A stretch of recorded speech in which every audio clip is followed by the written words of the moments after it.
Hello and welcome to an emergency edition of the Slate Political Gabfest.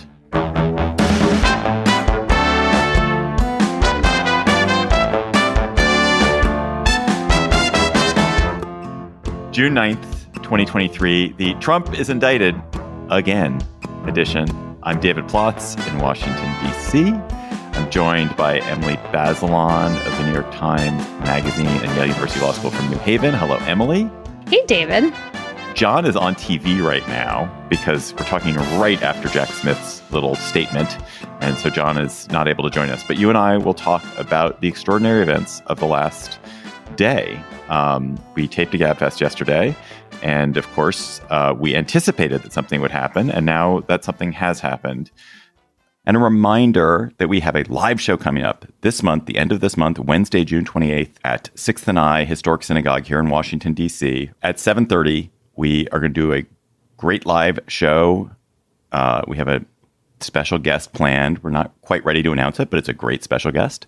And you can get your tickets at slate.com/Gabfest Live. And Slate Plus members, you get a discount. So go get that discount and come cheap. And you can also stream it. If you can't make it to DC, there's streaming available so you can watch it live. Again, slate.com/Gabfest Live for our show on Wednesday, June 28th. Emily, Special Counsel Jack Smith unsealed the indictment of President Trump for his handling of classified documents and his attempt to withhold classified documents from the government when they were requested. And it's an indictment that is largely about how President Trump tried to withhold the documents. It's partly about his possession of the documents. And there's a whole bunch of charges, more than 30 of them. And some of those charges are about the documents themselves that he withheld when they were requested and that he hid. And a lot of the charges are also about the fact that when the U.S. government came to him and demanded that he return these classified documents that were not allowed to be in his possession, he declined to do so. He said he was doing it, but then engaged in a conspiracy to withhold the documents, having his valet, Walt Nauta, move these documents from one place to another, lying to his own lawyer about whether he had turned over the appropriate documents, and then only turning over a fraction of the documents while holding back a ton of the other ones. And it's mostly that conspiracy to withhold documents when the federal government came calling for them that former President Trump is being charged with. Yeah, it's willful retention of national defense information and conspiracy to obstruct justice and then making false statements. And there's a smoking gun here, which we had gotten news reports of earlier, that Trump was on a call with a couple people working on the biography, or I guess the memoir of his former chief of staff, Mark Meadows, and he was bragging about having classified information. He made it clear that he knew it was supposed to be a secret. He was telling them about it. And he was telling them to settle a score with General Milley. He wanted to show that it was General Milley's idea to attack Iran, not something he'd been pushing for. I don't know if that's actually true or not, but he claimed that's what the documents said. And in that exchange, which is caught on tape, it's clear that he knows exactly what he's got. He knows he's not supposed to be sharing it. And it also gives us a clear motive for what he was doing, which I've been wondering about this whole time. Like, why did he hold on to all of this stuff? And now that just seems much more understandable. Not only clear what he was doing, it's clear that he also knew that one of his defenses that people have posited for him, that he had retroactively declassified everything, that he knew that wasn't true. He admitted that he couldn't declassify things now that he was no longer president, and therefore that as a defense of what he was doing that was not going to be a tenable defense. Yeah, it's really damning. And then there's another instance in which he told someone who was representing his political action committee that he had documents he knew were classified, and he, made moves to kind of share them. Less detail about that, but also evidence that he was showing people things that they weren't supposed to see, and that he knew that's what he was doing. But what is amazing about this is it is really overwhelmingly not the retention of the documents that he's being charged with. If it turned out that he had just turned over everything when the government asked for it in the spring of 2022, if he'd just gone ahead and turned over the 100, 200, 300 plus documents, confidential, classified, top secret documents that he had, it would be fine. They would have let it go. There still would have been crimes that he committed. He still shouldn't have shown those documents. But it is clear that the reason he is in so much trouble right now is that he thought he could lie to prosecutors. He thought he could lie to his own attorney. And he thought he could lie to the FBI. And you can do that sometimes, but you can't do that when you're talking about matters of national security, I think. Yeah, I mean, two other things. He didn't just lie to his attorney. On other occasions, he asked his attorney to obstruct justice. He said, like, well, wouldn't it be better if there was no secret information? There were no documents, wouldn't right? It be better if there were no documents? Can't you make this go away, in effect? And the second thing is, like, I'm okay with that distinction you just drew between I was the president, I took some documents I wasn't supposed to take, but I realize now you want them back. Here they are. And I'm okay with that because, we're learning in the process of all of this and in the process of the investigations into Biden's retention of documents, and Mike Pence's had a couple things he wasn't supposed to have. I don't think it's totally obvious what you're supposed to leave or take. And these are highly trusted public officials while they're in office. I think it's fine for the government to not bring criminal charges if you took some things you weren't supposed to have, but you give them back when you're asked. And it's the flagrant flouting of that part of the law and that part of our understanding of the role of a former president that's so remarkable here. Whoa.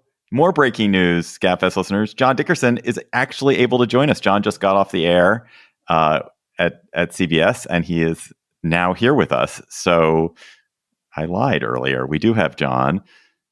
John, you've been marinating this since it happened last night. What do you make of the indictment now that you've had a chance to read it? Well, I'm glad that I've had a chance to read it because it's so irritating in these moments where people rush in and make claims for an indictment and you don't have the facts of the case. So now we have an indictment. What strikes me is that there is a central actor at the center of the stage with at least 5 instances of obstruction. And that central actor is Donald Trump. And this is not an instance in which, a few pages with overclassification wandered into the memorabilia of the White House. This is an orchestrated attempt by the president, former president, at regular turns to keep this information one step ahead of the people who were looking for it. And that undermines his larger claim, among the ones he makes, that he had some broad declassification power and that he had a right to have this. He knew he had no right to have it. And the indictment also outlines the way in which he used the information. This is incredibly sensitive material that, as Jack Smith pointed out in his very brief press conference, is the most sensitive information that is a part of national security. And at the furthest extreme of the idea, could get people killed. And what was the former president using that information for? His own personal whims. So it's not just that he was that this important and sensitive information was loose and flitting about Mar-a-Lago, but also that he was putting it to the wrong use, which is part of his broader view of the presidency, which was a gift that was given to him and that he should use its elements like something in the gift basket. And that's what's outlined in the indictment. And so that's what struck me the most, and also the detail of the indictment, which includes these specific instances backed up by contemporaneous audio recordings and texts of the president saying, well, let's just tell him we don't have any files, or basically instructing his lawyers to lie in response to the subpoena. What do you guys make of the Republican response?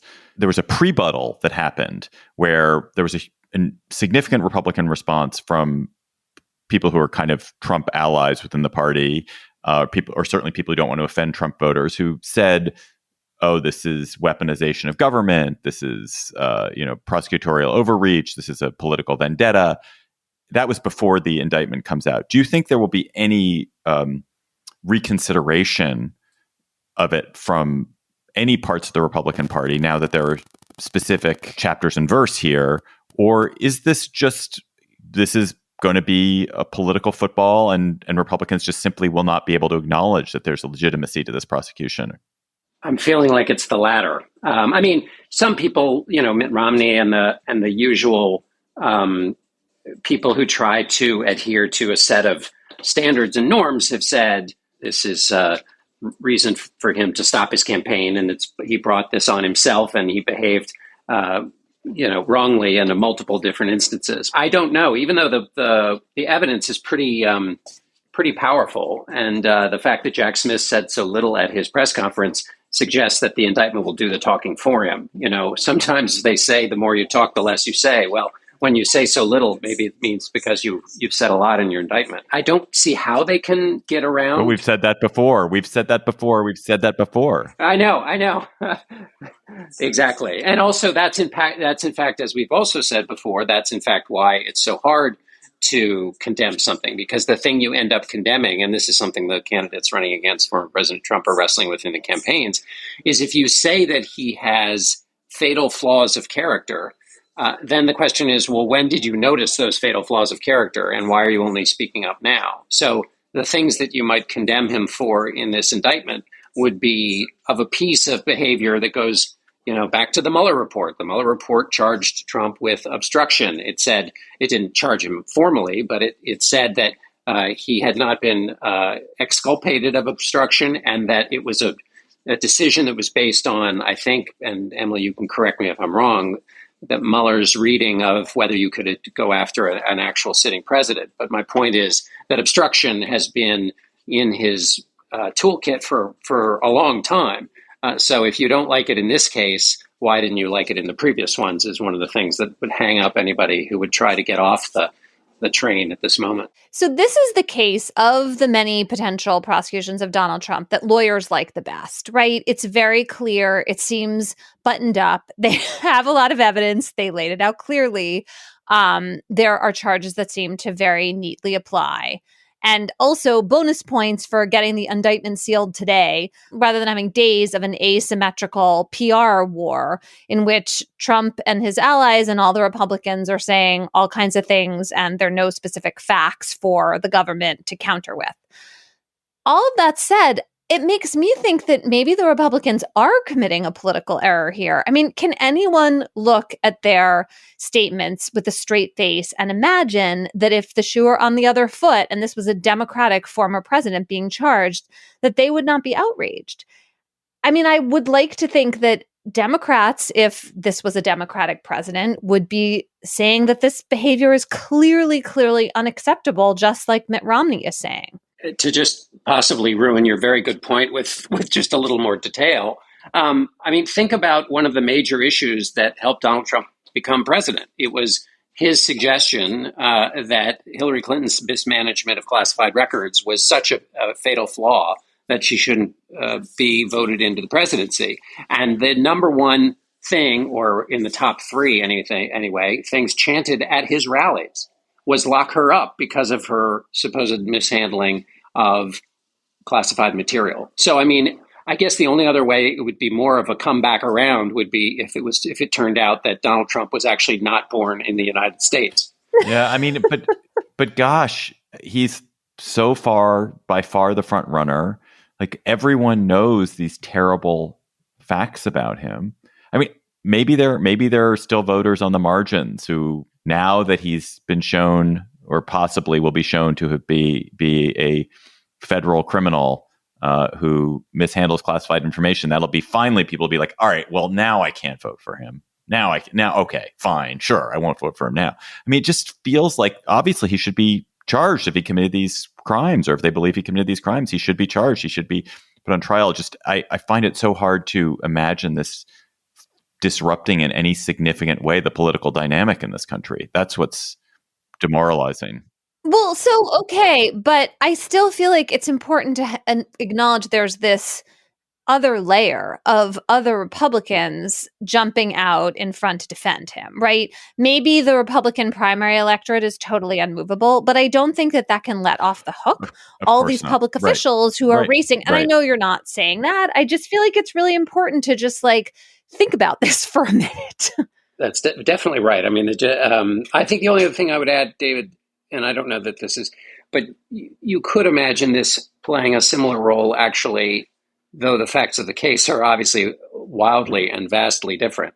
But one of the things analysts said about Hillary Clinton when Comey came forward at the end of the campaign and said he found more emails is people said at the time, and it seemed to make some sense. In fact, maybe one of the two of you had said it, is that whether people had a feeling one way or the other about her handling of emails, it reminded them that the Clinton years had been years of kind of fuss and bother. And like, this again.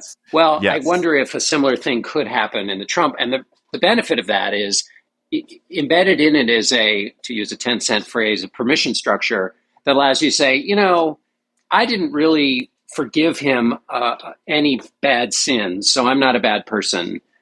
But I don't know. There's so much bother associated with him. Maybe we should just turn the page. So you can get to turning the page without having to think badly about yourself. That's a really great point, John. And as I was kind of waking up this morning, I was like, I'm waking up to the nightmare I woke up to for so many years. If you think that Trump arrived as a political figure on the scene in 2015 and until, until late January of 2021, he was the central narrator, actor, figure in every single thing that happened in American politics. And then there was this brief reprieve from it, in the sense like, okay, well, there's some kind of normalcy. The Republican Party can move on. And the fact that they haven't moved on has been so depressing, and that it's returning so hard. And I hope what you're just saying is right, John. I hope what you're saying is correct, that there is at least a pool of people who are just like, I don't want the Michigas. I'm not going to go vote for Biden. I can't stand Kamala, but I'm not going to return to this craziness. That would be great. I mean, also, look, this is a federal indictment. It lays out criminal charges. It's very detailed about a series of moves that Trump and his valet made that were clear. I mean, there's just no way to read it and not think that Trump was deliberately trying to conceal this information he shouldn't have taken with him. He knew he didn't have the power to declassify. He knew it had potent secrets, and he didn't give it back when they asked over and over again. Like, that is not hard to understand. Emily, do you think that Trump's lawyer, that Evan Corcoran, do you think he went to the prosecutors and was like, please pierce the attorney-client privilege? Do you think he was just like, this guy's committing crimes, he's trying to dragoon me into his crimes, please? No, I don't think so, because that would be a really bizarre thing for a lawyer to do, because lawyers are supposed to put their client's interests first, unless we are in the land of what's called the crime fraud exception, in which a client is trying to use the lawyer to commit a crime or to commit fraud. Well, that's what Trump is accused of doing. Yeah, but you have to still, it's so ingrained in lawyers that they are supposed to keep client communications privileged and confidential. I can't imagine that Corcoran waved his hands up and down for the Justice Department. I think the prosecutors came after him, and then once the judge ruled, you can pierce the attorney-client privilege here, then he turned over what he had. Although, notwithstanding what you just said, I felt like the voice notes he was taking for himself, maybe this is an insurance policy, but I mean, I feel like if you work for the former president, you're taking a lot of contemporaneous notes and voice notes and maybe even recordings, because you kind of think maybe someday it might turn around on you. Oh, absolutely. That part, I think, the insurance policy aspect, and maybe some inkling that you're kind of recording this craziness for history. Sure. I'm just quarreling with the idea that Corcoran would have volunteered the information. That's all. Yeah. I mean, there's no question that it was incredibly damning that he took those voice memos. And if you're truly the lawyer for someone who, the classic mafia lawyer does not take detailed voice memos. That's not how you do it on Better Call Saul. Well, if he does it once. And never more. Before we go to our quick second topic, I should say, what is the likely schedule of legal events now that there's an indictment? Oh, man, I don't know, except that Trump is turning himself in, or whatever they work out, on Tuesday, surrendering. But we should talk about Judge Cannon. I mean, this case got assigned to one out of the 15 judges in this federal district in Florida, and Judge Cannon drew the straw, and she is the same judge that gave these incredibly favorable rulings to Trump when the government was first trying to investigate, rulings that got overturned by the appeals court that just seemed honestly kind of bananas in terms of her read on the law. She is a Trump appointee. It's going to be really interesting to see if the knockback she got from the appeals court makes her more cautious this time. Is a trial likely to happen before the election if there's going to be a trial? I can't really imagine that because you can just drag these proceedings out for such a long time and they're going to file, Trump's lawyers, whoever's left, right? We should also note that a couple of his lawyers quit today, Friday. Or we're encouraged to quit. have exited the scene, have tiptoed off into the distance. I wonder if they got paid or not.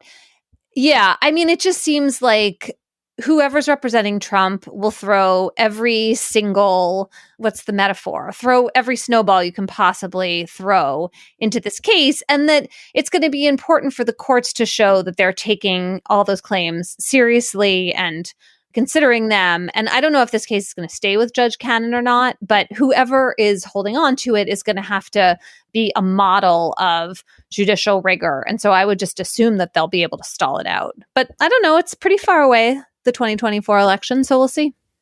Oh my God, it's far away. Why can't it be tomorrow? I don't know. There's a year and a half of this left. Good Lord. Emily, let's do a twofer. Why don't we do a twofer? Let's do a second topic here. You're our Supreme Court expert. And of course, also after we taped yesterday, there was a huge Supreme Court decision in the Alabama Voting Rights Act case. What did you make of the fact that Chief Justice Roberts and Justice Kavanaugh joined with the liberals to rule that an Alabama redistricting map was discriminating against Black voters? Well, I was just as surprised as everyone else. I did not predict this at all. I do think that Chief Justice Roberts is amazing at pulling out of his back pocket some result in every term that makes it seem like the court remains even-handed. And Milligan, Allen versus Milligan, this case looks like the candidate for this particular term. I was also really struck by Justice Kavanaugh's concurrence because he just really clearly laid out what he thought the court was doing. So first he starts off with this famous precedent about Section 2 of the Voting Rights Act and explains why the court should hang on to it so that essentially this part of the Voting Rights Act is going to live to see another day. And what it means, practically speaking, is that states are going to have to continue to be careful when they draw maps that they're not racially gerrymandering. It looked like maybe the court was just going to kind of get out of the business of policing racial gerrymandering, absent evidence of intent to racially discriminate, but they're not. And what's interesting is that the reason they're not, or a major reason, is that they tried to have an intent test years ago. And then in 1982, Congress amended the Voting Rights Act, and they actually rejected that intent test. And so what you have here is like a real dialogue back and forth between the branches of government, and the court is continuing to respect that. What this decision does not do, though, Emily, right, is it's not a rebuke to gerrymandering broadly. I mean, I think we have lots of gerrymandering problems in this country. Well, we have a problem that lots of people have sorted themselves so they have chosen to live in different areas. But this does not solve the problem of this partisan gerrymandering that is going on in wild ways in state legislatures, particularly in purplish states, in Wisconsin and North Carolina, Pennsylvania, where we've seen that as a real heavy-handed tool to entrench minority power to entrench power for a party that may have only a bare actual majority or maybe no majority at all. Right. So this only applies in the context of a claim of gerrymandering on the basis of race, not partisanship. And that's because the Voting Rights Act only addresses racial gerrymandering. So the court has a statute here it's interpreting. It was interesting, though, they didn't do a lot of math, but they talked about statistical analysis in this opinion and addressed the fact that, obviously now when people are drawing new districting maps, they use millions of computer simulations are possible, right? You can configure the map any which way. You can throw the voters all over the place. And so the court is grappling with how you decide whether a state has crossed the line into an impermissible racial gerrymandering when there are so many possibilities on the table.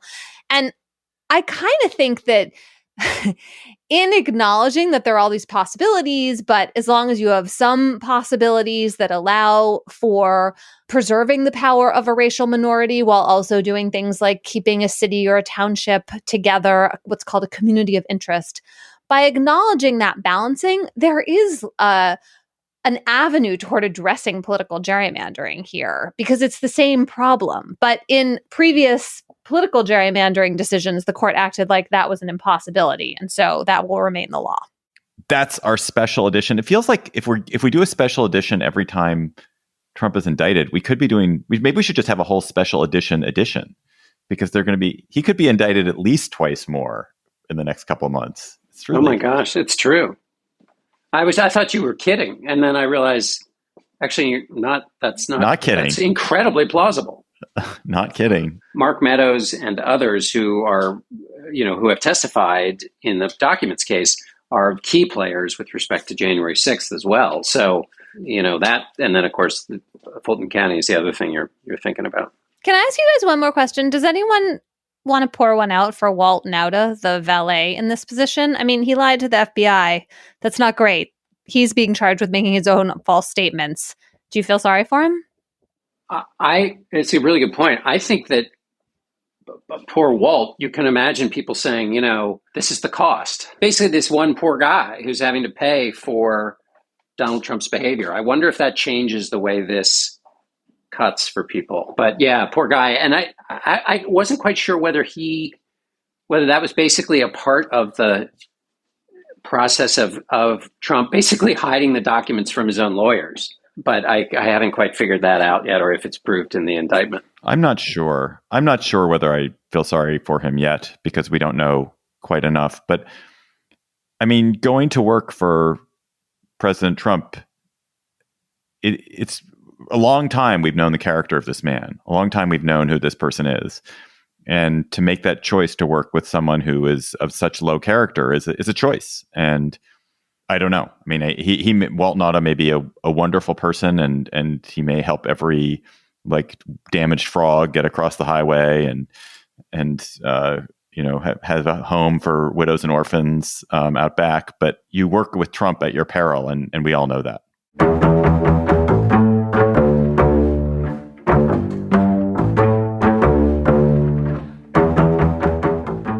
That's our special edition for today. It was produced by Cheyna Roth. Our researcher is Julie Huygen. Ben Richmond is Senior Director for Podcast Operations, and Alicia Montgomery is VP of Audio for Slate.